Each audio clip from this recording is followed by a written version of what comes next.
l'acteur bloquait sur son projet d'exécuter des pas sur de l'afro-béat. Entre le rêve et la réalité, Samuel Le Bihan a dû s'incliner et choisir d'adapter ses capacités de danseur à son projet initial, improviser une danse sur fond d'afro-béat dans une scène de Carpe Diem, la mini-série de TF1 qu'il a lui-même initiée.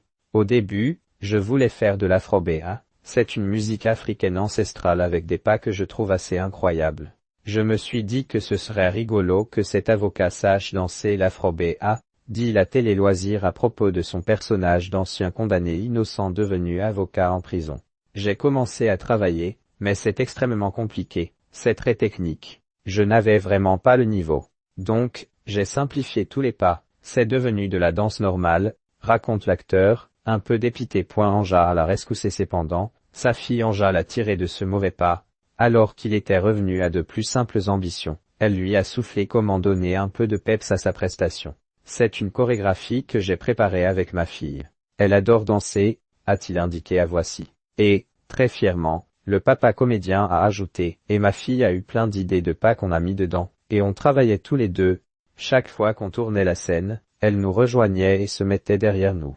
On ne la voit pas à l'écran, mais elle dansait avec nous, révèle Samuel Le Bihan à Télé Loisirs. Le tournage se déroulant à Nice, chez lui, cela simplifiait les choses, Anja les rejoignait après la sortie du collège. Fabriqué du bon or. Ce moment de complicité père-fille tient d'autant plus à cœur à Samuel Le Bihan qu'il élève seul Anja et l'aide à faire face à des troubles du spectre de l'autisme.